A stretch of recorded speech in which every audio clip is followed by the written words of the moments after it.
Good morning, New Beginnings. It's me, Pastor Danish House. Today is Monday, July 27th, 2020. Thank you so much for joining me for this daily update and devotional video. I'm glad you decided to make me part of your life today, and I'm delighted that you're part of my life as well.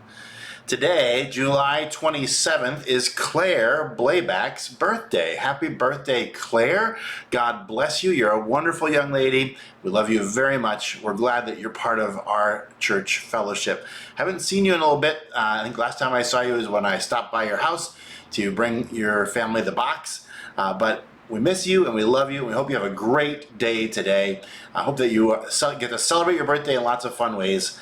Cake, ice cream, whatever makes you happy, and that you get wonderful presents and spend time with your family and maybe even some friends. May this be a wonderful, blessed birthday. God loves you and God bless you. Today is Rudy and Linda Frederick's anniversary. Happy anniversary, Rudy and Linda. We love you too. You're such an important part of our fellowship. I'm turning my fan because it's hot. And we're glad that you're here, part of our fellowship, and you are awesome from the work that you do, but also your presence and participation in all that we do. We love you, Rudy and Linda. God bless you very much. There are no church events happening today. I did have the opportunity to stop by DeGarmo Rd and take some photos this morning. I got some interesting stuff for you today, so I hope this will be fun for you. Here is when you enter in the foyer of the sanctuary. You can see that demolition is well underway. The drop ceilings are gone, and that's in the background. That's James working on taking out the drywall off the exterior of the sanctuary. So that's that. This is looking down towards the end of the education wing.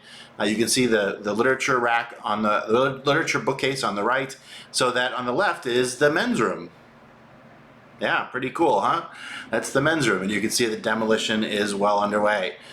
Here's looking back from the men's room towards James. You can look down the hallway. And look at the walls are all bare down there and actually down to the studs, which is what we're doing. I also had the opportunity, I got a new drone. So I had an opportunity to bring my drone out, and I thought I would shoot just some interesting footage of the church. I haven't even seen this yet. This is my first time seeing it.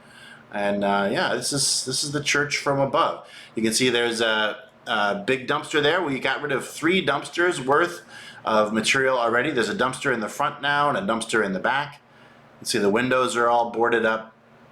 The peak of the roof of the gym wing is covered with tarps because that had to be broken through by the firefighters.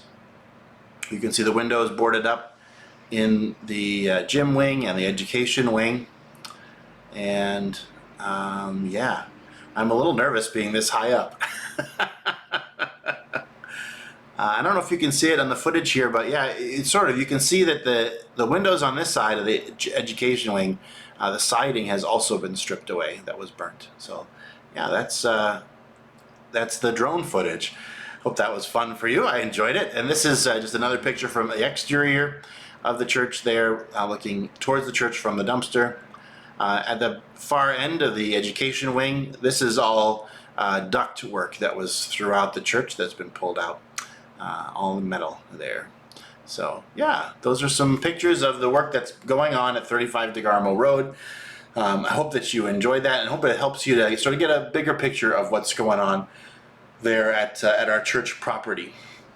Well, on Sunday, yesterday, I preached out of the book of Matthew again, but my opening passage was from 1 Peter chapter 2, verses 9 through 12. 1 Peter chapter 2, verses 9 through 12. And it starts, verse 9 goes like this. But you are a chosen race, a royal priesthood, a holy nation, a people for his own possession, that you may proclaim the excellencies of him who called you out of darkness into his marvelous light. And I emphasized when I read this opening passage yesterday that being a chosen race, it's not about ethnicity. Because Peter is writing here to a church that is multi-ethnic, the church in Rome. It's a multi-ethnic church, and he's saying that you are a chosen race. You who were once members of different ethnic groups have been chosen together to be one new race, one new humanity, a royal priesthood, a holy nation, a people for his own possession. And I want to talk about that last phrase, a people for his own possession. It shows up in the Bible throughout the Old Testament and the New, and here in the New Testament it's a Greek translation of the Hebrew original, Hebrew phrase that was in common usage at the time. In the Old Testament days, when kings led their nations out to war, if they were successful, if they conquered the opposing army, then every person would get every soldier would get the opportunity to choose their selection of the spoils. But the king obviously got to choose first. So the king went and he chose his portion of the spoils, his chosen possession, his own possession, his personal treasure. Once all the spoil had been divided among the people who had fought with him, whatever was left went, of course, into the kingdom's treasury. But the king's own treasury, the king's personal treasure, that had a special technical term, which is translated here into Greek and translated then into English for us. A people for his own possession. New beginnings, our God went into this world to do battle, and Jesus was victorious. Jesus went into battle and was victorious, and he gets to choose his pick of the spoil. And his pick of the spoil is you. You are his chosen treasure. You are his chosen possession. You are the one. He looked out among all of the possessions of the earth, and out of all the possessions of the earth, he chose you. And that's what Peter wants to say here. You are a chosen race. You're selected from out all of the ethnic groups of the world. You are brought together to be one multi-ethnic people, a royal priesthood, a holy nation, a chosen people, a people for his own possession. That's how the Lord values you. And now we get on people for being too hung up on self-esteem. But when I read the scriptures tell us about how we're sinful. The scriptures tell us that no one does good on our own. But the scriptures also tell us that Jesus selects us to be his own, that we are a treasure to him and a possession. And I think that is the best foundation for self-esteem that exists in the world. Let's just take a minute and reflect on the fact that you are a chosen possession.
Heavenly Father, thank you for this testimony that's in Scripture in multiple places, that your people are your chosen possession, that we are the ones that you want, that we are your treasure, that you treasure us, you keep us for your very own. And I thank you, Lord, for that. That is a blessing and an encouragement. And I pray that every person who's watching this video today will be blessed and encouraged by that fact. That if they are in Christ, they are part of God's chosen possession, his treasure. And Lord, I thank you because I treasure every person who's watching this video today. And I thank you that they are, together with me, part of your treasure as well. Lord, I pray today that you'd help us to treat other people as we go about our day as if they could be your chosen possession as well, and invite them to become part of your kingdom. As the passage says, that we are called in order to proclaim the excellencies of the one who called us. Lord, I pray that we would proclaim your excellencies today. Lord, I pray for your blessing on Claire Blayback on her birthday. May she be blessed in every way as she grows as a young woman of God. I pray that you would encourage her and strengthen her. I'm sure that right now is a tough time thinking about what school will be like in the fall. I pray that you bless her, though, Lord, and help her to have a great, wonderful birthday today. Pray for Rudy and Linda Fredericks on their anniversary. Thank you for their love for one another and their love for you. It's great to see them yesterday, and I pray that you bless every bit of their anniversary today. Lord, I pray for our church as we rebuild. Thank you for the demolition work that's going on even now, and I pray that you would bless New Beginnings Church. Help us to be not just a chosen possession, but also proclaimers of your excellencies. Lord, we love you, and we trust you, and we thank you in Jesus' name. Amen.